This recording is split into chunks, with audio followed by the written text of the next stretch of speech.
Oh man, it's Magoo in the dojo. Hope you're having a great day today. It's FOMC meeting day, so the Fed is going to cut rates 3/4 of a point. I heard. No, I'm just kidding. Quarter of a point, maybe a half if all goes well. Potentially they don't cut it all, but I don't see that happening because interest rates just dropped this morning. So obviously, if interest rates dropped, I think the word is in that something's going on and they'll drop it 1/4 of a point. But will that move the needle much anymore? I mean, everybody's waiting since like November of last year for them to drop it. So it's taken quite a while, almost a year, to even begin any kind of easing. But that's okay. But the Nvidia thing, I got to follow up on it again, because today's another day where they're maligning it. Opens up the day with China announcing that some basic Chinese leader in the party put out an edict for no Chinese companies to buy Nvidia chips. And I'm like, and so the analysts go crazy, and the stock tries to tank again and goes down less than 1%. And it's still sitting at 173 or whatever, 174. And I just find it hysterical that people react to this, or that the analysts react to this. Retail didn't budge. Retail didn't move at all. Things still 173, 174. But the analysts go crazy and talk about it. And it's like, do you not remember their last earnings report? They didn't count China sales. And the next report, they said they're not counting China sales. So what does it matter if China's buying or not buying? That's, first of all, they announced no China sales. So they didn't even include those numbers in a massive profit report. Or earnings report. So what are you talking about? What are you doing? Second of all, if the two major economic powers of the world are fighting over this one company, that might mean that company is important, is worth something. The notion, again, that it's 175 when others like Netflix and things that are not even, that are great, but still, if watching movies in your home is more important than, every other type of graphic and audio and video that you can get in every home or corporation, then Netflix would be of more importance or value than Nvidia. But Nvidia is going to be, it's point three. It's pure posturing. Do you think China is going to set back their entire AI and other developments for years until they can build Nvidia type chips, when Nvidia is already on the next generation that they're after, and the entire world knows nobody's moving to get older Nvidia chips? It's about the new chips, and that's why data centers are so big, because you're going to need heating and cooling and logistics and energy to run these really processing intensive and heat producing and energy using systems. And so Nvidia is way ahead on all of it, and China needs it, and America needs it more than anybody. So it's just so crazy that's why I say that Netflix is 1,200 and Nvidia is 175. But you can't have Netflix without Nvidia, because there's no graphics to the home. There's no graphics to business. Most audio processing, most gaming, Bitcoin mining, everything requires it. And so the idea that we'll just not deal with the most important, biggest, best company that makes these processors in the world just because of politics is such a silly thing. It's posturing.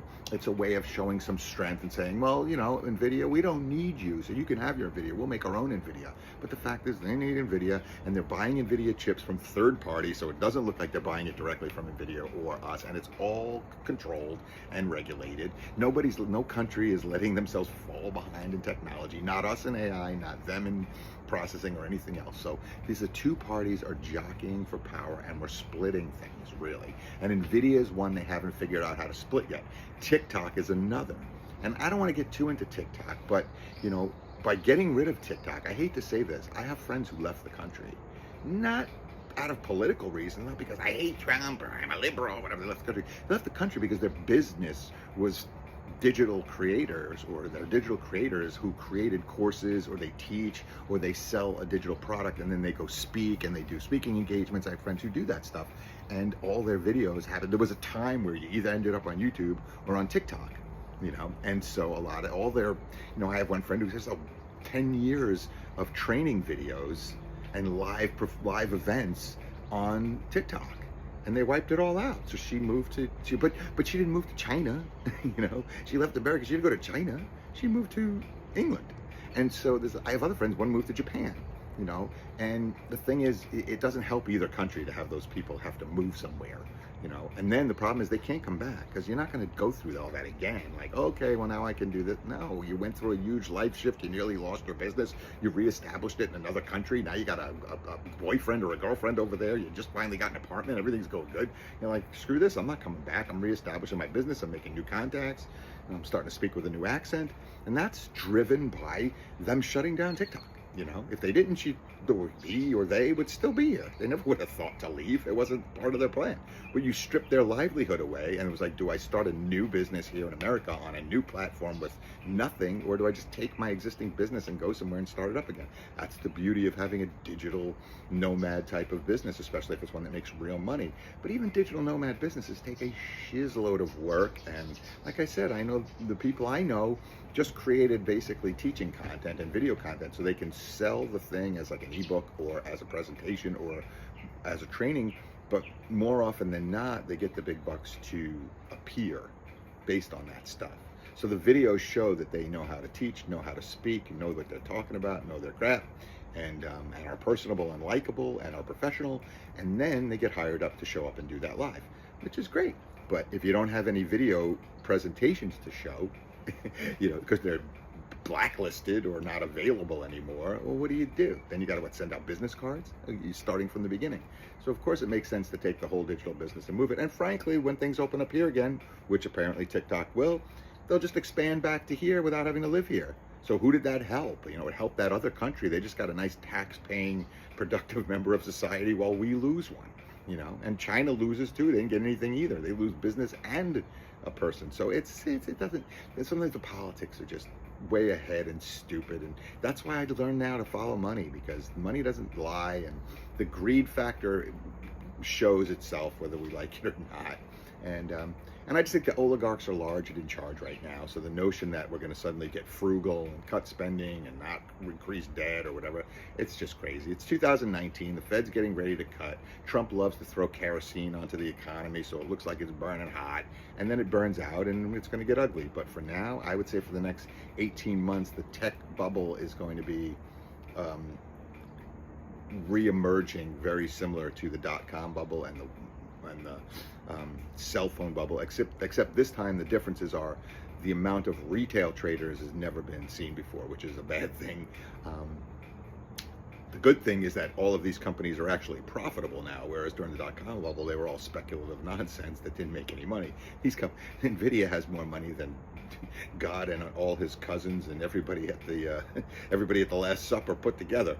So I don't think Nvidia is in too much of worry. They just need this like political upheaval to phase and subside, and then I think basically Nvidia has been a coiled spring pulled back like this, or a tsunami pulled back. And I think when the rate cuts come and the political crap gets cleared away, Nvidia is just going to have its Oracle and Tesla moment and go parabolic. Could I be wrong? Probably. I'm not a financial advisor. I don't give financial advice. Don't take whatever I say seriously. You go broke, it's not my fault.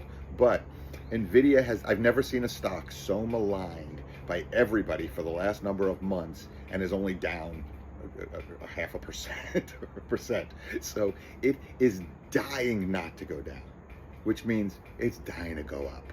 And that's just the way I see it. And that's from watching this stuff for a while, kind of as a third party guy, and partly as now I'm immersed in it. But I'm also, like I said, I'm a procurement guy. I see linear things. I see the big picture. I kind of see start to finish on some of these. And I put together the common sense. The analysts are like, yesterday was this, today is this, and yesterday this, today this. And they change their mind and they forget they lied or were wrong yesterday, and they just plow ahead. Whereas I'm like, no, I'm about continuous improvement. If I was wrong yesterday, I'll tell you I was wrong yesterday. Meanwhile, I haven't been wrong yet about this. It's just the timing is so crazy and everybody's waiting. So the thing is the rate cut really baked in completely already? Or are people just going to be, I have a spider on my knee. Swatted him away, didn't kill him. Don't want to kill him. I think I swatted him onto my dog. That might not be good. Might be time to go now. I'm getting there 10 minutes. Anyway, staying the course on Nvidia. I'm heavily over-invested in it right now. And I think by the end of today, it starts to make a move up. But let's see. But actually, took a little Tom Lee advice and put a little in financials and small caps, which I usually don't, but they're already up this morning because rate cuts are definitely going to help them. There's no way it doesn't, but I'm still too heavy into Nvidia, so I'm not really capitalizing on that. But that's called what do they call that? Hedging? I don't know. Accidental hedging? Common sense, being smart. But I'm not trying to be smart. I want to be greedy. Dang it. I'm too smart to be efficiently greedy. All right. That makes me dumb. Anyway, peace out, everybody. Have a great day. If no one told you they loved you today, I do. Let's see what happens with that rate cut. Let's go Fed. Let's go Fed. Half a point. Peace out. Love you.